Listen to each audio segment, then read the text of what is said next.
título de la charla de esta mañana es Sobrenatural.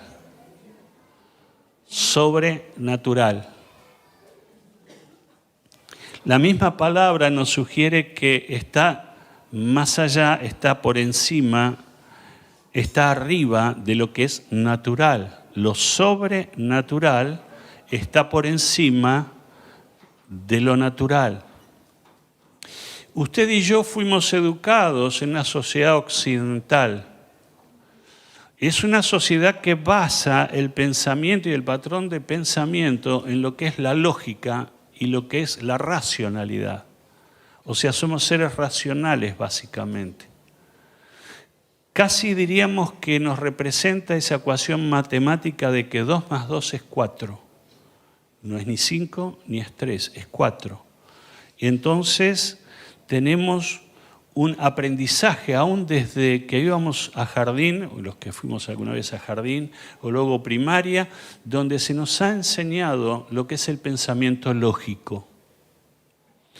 Hemos aprendido a vivir en lo natural, en lo que nuestros ojos y nuestros sentidos determinan. Si mi sentido dice que esto es un vaso, yo creo que esto es un vaso. Porque mis ojos lo están viendo, informan a mi cerebro y entonces nuestro mundo es el mundo de los sentidos. Y entonces lo que vemos, lo que oímos, lo que gustamos, lo que tocamos, esa es nuestra verdad. No hay otra. Vivimos por lo que percibimos. En cambio, la sociedad oriental, las sociedades orientales tienen un desarrollo más profundo de la espiritualidad. De tal manera que para ellos es mucho más fácil entender de que hay un mundo que no se ve pero que existe y es real. Que no están atados a los sentidos, sino que están atados, o mejor dicho, están o han incorporado aspectos de lo que es la fe, la creencia, de saber de que no todo lo que se ve es lo que existe, también hay un mundo invisible, también hay aspectos que están más allá de la razón. Y cuando uno va a la Biblia se encuentra y descubre el mundo sobrenatural. Uno se encuentra con una dimensión completamente diferente a la que nos hemos formado. Un dato solamente, saben que el 98% de nuestra percepción es lógica. Dije que como sociedad occidental hemos desarrollado profundamente este tipo de vida, este tipo, digamos, de razonamiento, este tipo de vivencia. Por eso nos encontramos tan complicados y es tan difícil para nosotros entender el mundo espiritual, entender lo invisible, lo que no se ve. Cuando uno va a la Biblia se encuentra que ese mundo sí existe. Cuando uno va a la Biblia se encuentra que esa dimensión es real. Y entonces, sobrenatural. Yo quisiera a lo mejor graficarlo en este momento del siguiente modo. Haga de cuenta que estamos en el aeroparque, hemos subido al avión y de pronto la azafata nos dice: abróchense los cinturones de seguridad porque vamos a despegar. Yo quiero decirte que te abroches el cinturón de seguridad porque vamos a ir hacia lo sobrenatural. Y vamos a tratar de entender, de comprender cuál es esta dimensión. Y nos vamos a dar cuenta qué poco andamos en esa dimensión, qué poco sabemos de ella y cuánto nos hemos limitado por ignorarla. Lo sobrenatural es lo que en esta mañana vamos a ver. Vamos a la Biblia y Marcos capítulo 6, versículo 34 al 44. Es un episodio sumamente bonito, hermoso y profundo. Esto ocurrió con Jesús y sus discípulos.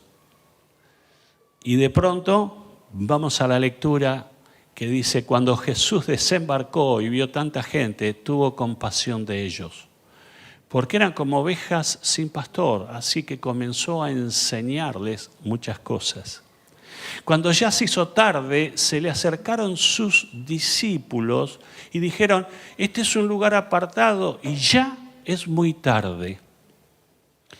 Despide a la gente para que vayan a los campos y pueblos cercanos y se compren algo de comer. Denle ustedes mismos de comer, les contestó Jesús. Eso costaría más de 6 meses de trabajo, objetaron. ¿Quieres que vayamos y gastemos todo ese dinero en pan para darles de comer? ¿Cuántos panes tienen ustedes?, preguntó Jesús. Vayan a ver. Después de averiguarlo, dijeron 5, o sea, 5 panes y 2 peces. Entonces les mandó que hicieran que la gente se sentara por grupos sobre la hierba verde. Así que ellos se acomodaron en grupos de 100 y de 50.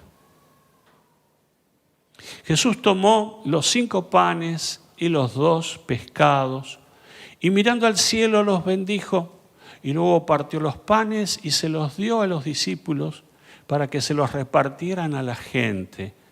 También repartió los 2 pescados entre todos. Comieron hasta quedar satisfechos. Y los discípulos recogieron 12 canastas llenas de pedazos de pan y de pescado, o sea, de sobrante. Los que comieron, ¿saben cuántos fueron? 5.000 personas. 5.000 personas partiendo de 5 panes y 2 peces. En otra versión dice 5.000 hombres porque en la cultura hebrea se contabilizaba al varón y no se contabilizaban ni las mujeres ni los niños.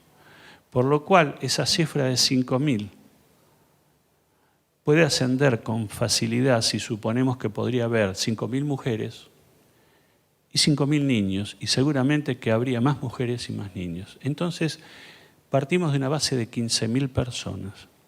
15.000 personas que comieron a partir de 5 panes y 2 peces. Claro, nuestra mente occidental dice esto no es posible. No es posible, primero porque tengo solo 5 panes y 2 peces, que sería la alimentación de una persona. Era de un niño que había ido al lugar y tenía eso, y los discípulos lo captaron, lo detectaron y lo trajeron y decían, este niño tiene 5 panes y 2 peces, es el único que hay. Era el alimento de un niño. Y claro que usted ha percibido que de pronto allí se produjo algo sobrenatural. Ahora, antes de entrar a lo mejor en detalles más profundos,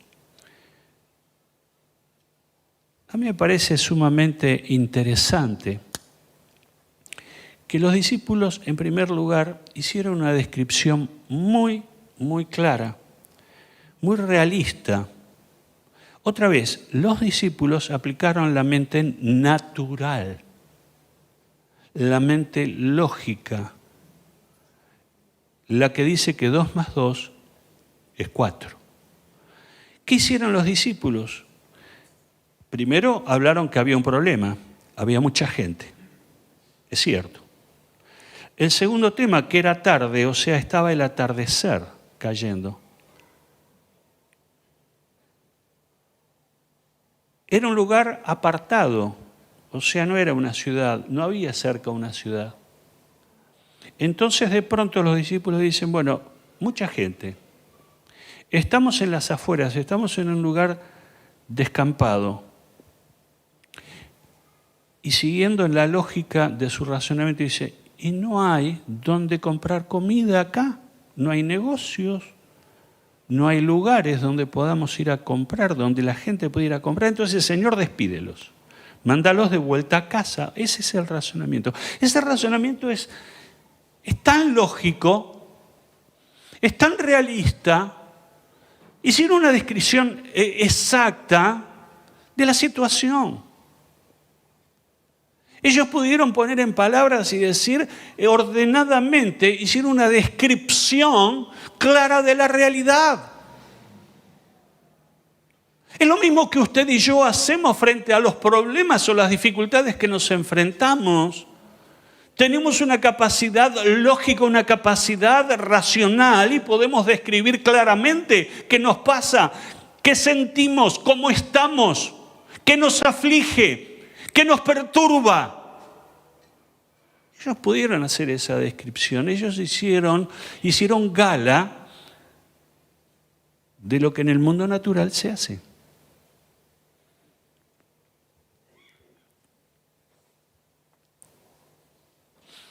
Jesús les dice en el versículo 37, denle ustedes de comer. Yo me puse en lugar de estos muchachos en los cuales Jesús le dice, bueno, está bien, la descripción que ustedes hicieron fue muy clara, estamos en un lugar apartado, hay más de 15.000 personas, no hay donde comprar comida, está atardeciendo, ya se está viendo a la noche, bien, ahora denle ustedes de comer. Y aquí comienza el aprendizaje, o mejor dicho, la lección, que va a marcar la vida de los 12 de una manera profunda y de una manera inalterable a través del tiempo, y que hasta el último día de sus días iban a recordar esta lección. Comienza el primer capítulo de la lección de lo sobrenatural. Yo me imagino las preguntas que le habrán aparecido a los 12 en ese momento. Preguntas tales como, ¿cómo resolvemos esto? ¿Con qué recursos? Hasta ellos hicieron un cálculo matemático muy preciso. Dice, se necesitaría lo que una persona gana en 6 meses para apenas darle un pedacito de pan a cada uno. O sea, ni siquiera iban a saciar. Era apenas un intento, pero ellos inmediatamente pensaron que lo que una persona gana durante 6 meses, todo el dinero, todo su ingreso dedicado para comprar un poco de pan, y aún así ser insuficiente. Y entonces, de pronto ellos se nos parecen tan a nosotros o nosotros tan parecidos a ellos. ¿Cómo lo resolvemos? ¿Con qué recursos? ¿Qué hacemos? ¿Se ha encontrado usted en esta situación donde usted se ha planteado estas preguntas y muchas más? Yo creo que sí. Yo creo que usted y yo nos hemos planteado muchas veces cuando uno se siente acorralado, cuando uno se siente puesto contra la pared por las circunstancias. Yo recién les hablaba del gigante. Y muchas veces ese problema que tenemos que enfrentar, que se parece a un gigante, ¿por qué digo gigante? Porque muchas veces la dimensión del problema es tan grande que no la podemos manejar. Déjeme mencionarle algunas cosas. Algunos gigantes, por ejemplo, cuando recibimos un diagnóstico médico que no esperamos. Fuimos al médico, nos hicieron análisis o nos enviaron a hacer análisis o nos hicieron una biopsia y de pronto viene el diagnóstico que menos esperamos, que menos deseamos. ¿Te pasó alguna vez? ¿No sentías como que en el consultorio de ese médico las paredes se te venían encima? Porque lo que te estaba diciendo el médico era algo lo cual no podías manejar, no pudiste manejar. Quedaste aturdido, quedaste confundido. Otro gigante al que podemos, por ejemplo, de pronto nos llega una demanda o un juicio sorpresivo. Nuestra vida está prolija, nuestra vida está ordenada y de pronto nos llega una intimación judicial. De eso que es inesperado, de un accidente que ocurrió alguna vez y de pronto viene la demanda.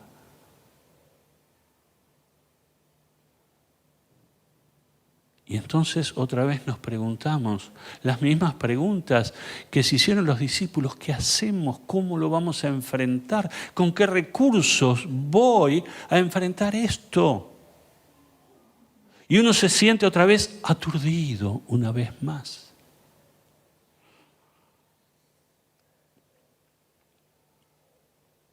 O a lo mejor ante el vaciado de tu cuenta bancaria, porque alguien entró, alguien te hackeó tu celular y de pronto ingresó a tus cuentas y empezó a emitir en tu nombre. Y de pronto la misma pregunta, ¿y ahora qué hago? Y haces la denuncia en el banco y en el banco nadie te promete nada. Y entonces te ves sobrepasado, te ves violado en tu libertad, te sentís estafado, estafada, y no sabes qué hacer y no sabes a quién recurrir, porque aún el sistema es perverso, porque el sistema no da garantías, porque la justicia no se mueve en el tiempo que necesitamos. Y entonces vienen las preguntas, ¿qué voy a hacer? ¿A dónde puedo recurrir? ¿Quién me puede ayudar?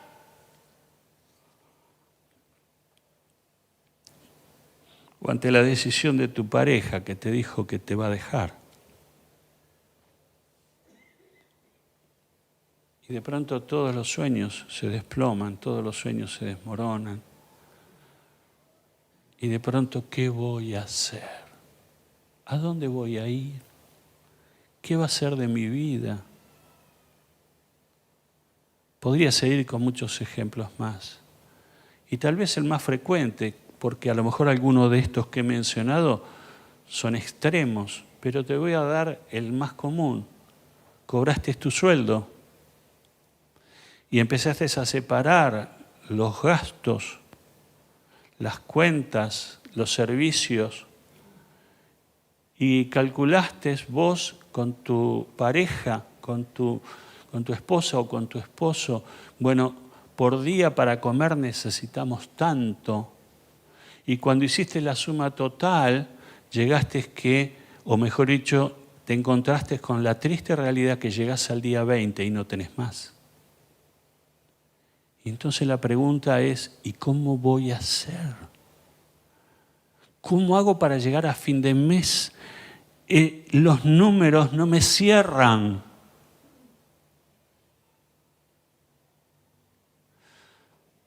Y podríamos dar infinidad de ejemplos más.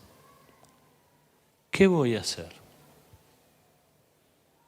O como decía el Chapulín Colorado, ¿se acuerdan?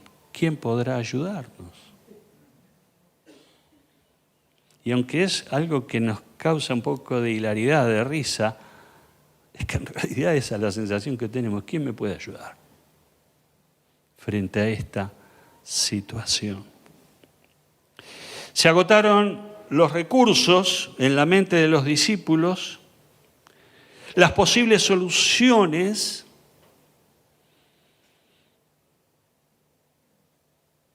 y allí quedaron. De alguna manera allí quedaron. Me estaba acordando de un pasaje en Hechos capítulo 6, Hechos capítulo 3, versículo 6, que va a mencionar una historia que es una paralela a esto, pero dos de los discípulos que estaban allí en la multiplicación de los panes y los peces eran Pedro y era Juan. Pedro y Juan. Y de pronto fueron iban al templo. En el pueblo judío era muy importante y aún hoy ellos tienen horarios muy precisos de sus plegarias y demás. Y en aquel tiempo era lo mismo. Iban al templo y ¿qué había en el templo? Un mendigo. ¿Y qué hacía ese mendigo? Pedir una moneda, una limosna a la gente que iba al templo.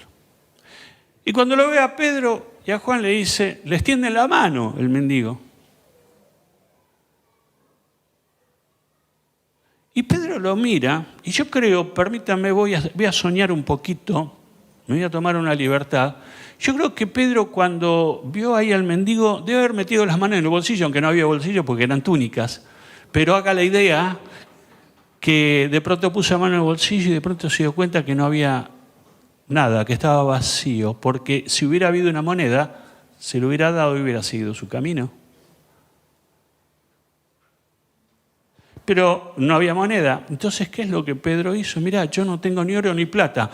Está diciendo eso porque no había monedas en su bolsillo, porque no había plata, no tenía plata. Dice, no tengo ni oro ni plata, pero lo que tengo te doy. En el nombre de Jesús de Nazaret, del Jesús de los panes y los peces, del Jesús de la multiplicación, en el nombre de Él, no en el nombre mío, en el nombre de Él, levántate y anda. ¿Y qué pasó? El paralítico se levantó y anduvo. ¿Por qué? Porque Pedro había entendido el mundo sobrenatural. Pero vuelvo a repetirte, ¿qué hubiera pasado si hubiera encontrado una moneda? Es que eso es lo que probablemente nos pasa muchas veces a nosotros. Primero va el plan A. El plan A es lógico, el plan A es lo natural, el plan A es saber cómo resuelvo el problema. Y no está mal enfrentar el problema, porque Dios nos ha dado las capacidades como para poder enfrentar las situaciones y resolverlas, pero a veces no alcanza nuestros recursos, no alcanza nuestra capacidad, no alcanza nuestro entendimiento. Y cuando no alcanza, entonces viene el plan B. Y el plan B es salgo de lo natural y entro en lo sobrenatural. Pedro y Juan, que estuvieron en la multiplicación de los panes y los peces, aprendieron la lección. Aprendieron la lección. Volvemos a los panes y los peces. Y de pronto,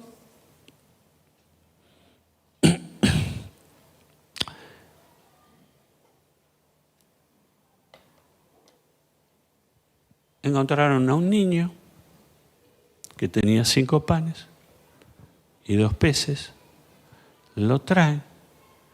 Y en otras versiones, que no es esta que hemos leído, dice, pero Señor, ¿qué hacemos con esto? Esto es absolutamente insuficiente. Pero por lo menos lo trajeron. Por lo menos se lo llevaron a Jesús. Por lo menos dijeron, Señor, esto es lo que hay. ¿Usted escuchó esa frase? Esa frase de la calle, esa frase dice, y es lo que hay, ¿no? Y a veces cuando, ¿y qué tal? ¿Cómo está? Es lo que hay. Pero más allá de la parte risueña de la frase, en realidad esto fue lo que ocurrió. 5 panes y 2 peces, esto es lo que hay. Pero fueron a Jesús. Se lo llevaron a Jesús, lo trajeron a Jesús. Y Jesús tomó en sus manos los 5 panes, los 2 peces, miró al cielo, oró, lo bendijo y ocurrió lo sobrenatural. Ahora, mire la descripción de lo que pasó en ese momento. Dice que partió el pan, lo entregó a los discípulos y no dice claramente el texto. Me hubiera gustado tener los pormenores, me hubiera gustado que, por ejemplo, de pronto ver cómo se multiplicaba todo eso. Pero sí sé esto, que cuando fueron a recoger, cuando ya la gente se sació, cuando ya la gente comió incluso a destajo, dice que sobraron, ¿cuánto? ¿Cuánto? 12 canastas de sobras de comida. Lo que Jesús había multiplicado no solamente alcanzaba, sino que sobraba. Y esto es lo que quiero que de alguna manera subrayar en esta mañana. Lo que viene de Dios es abundancia. Lo que viene de Dios no solo te alcanza para el momento, sino que te sobra. ¿Por qué? Porque Dios desea bendecir tu vida. Porque nuestro Dios es bueno. Porque nuestro Dios es bueno, realmente bueno.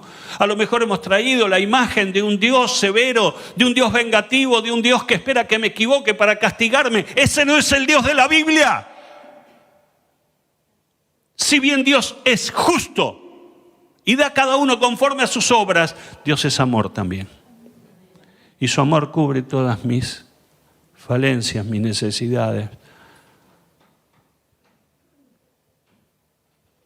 mis maneras equivocadas de resolver los problemas. Dios alcanza siempre. Dios alcanza. Y en ese momento, no solamente sobró, sino que recogieron.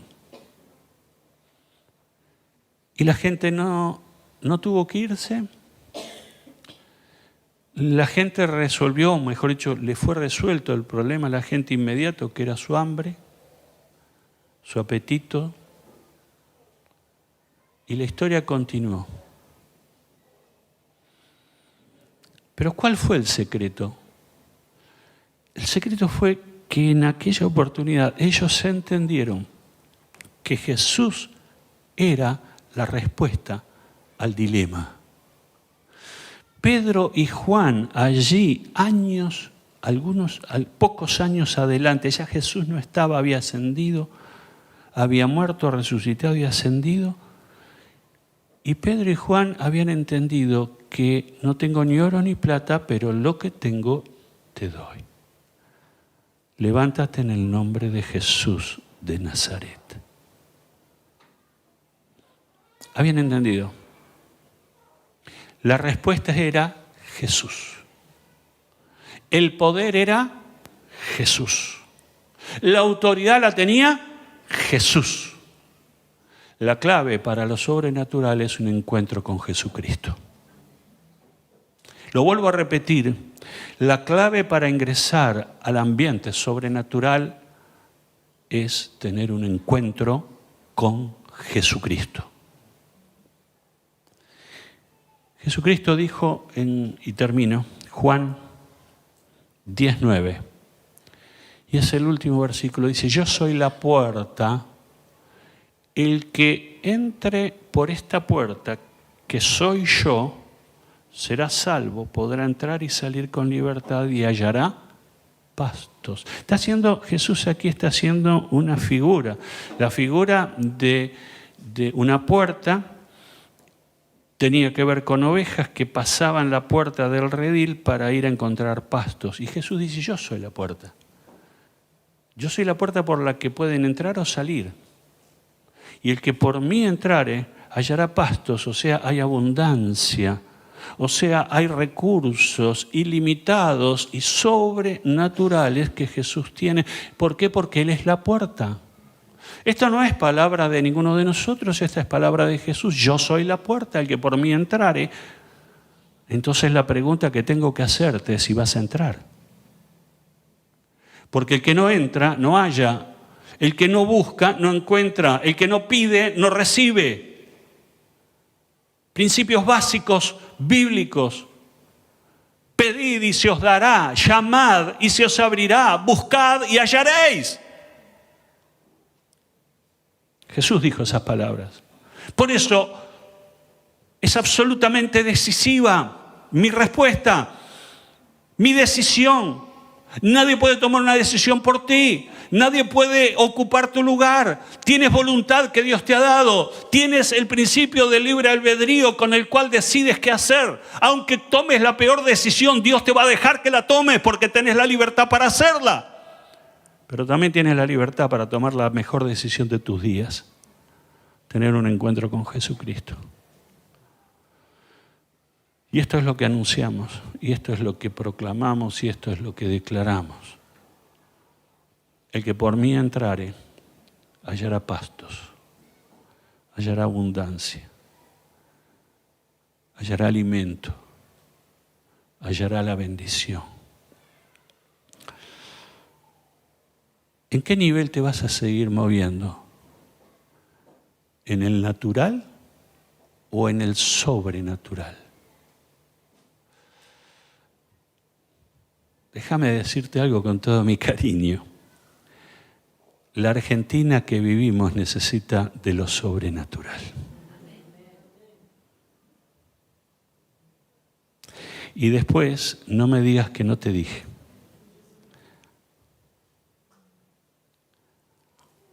El tiempo que vivimos es tiempo complejo. Silvia al comienzo nos habló de lo que ocurre en el mundo. Y usted no es tonto. Usted se da cuenta que algo no está en orden. Usted se da cuenta que algo no está funcionando. Usted se está dando cuenta que fuimos más allá que de lo que debíamos ir. Hemos contaminado el medio ambiente. Hemos estropeado la vida. Todo lo que hemos tocado lo hemos roto.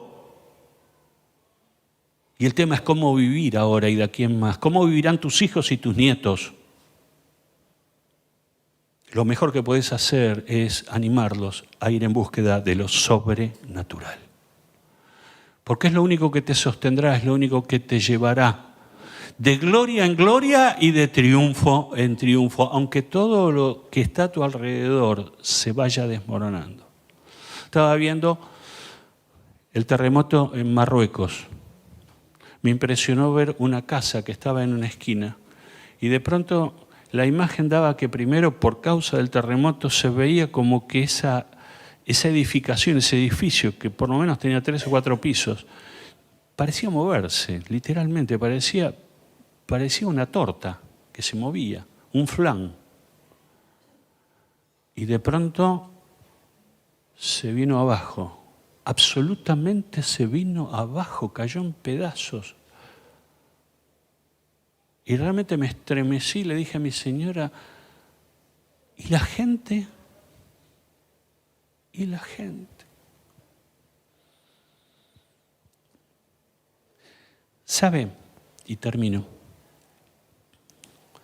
Yo quiero animarte no a quedarte con el sabor amargo de lo que no podés modificar, porque ni usted ni yo podemos cambiar todo esto que está ocurriendo.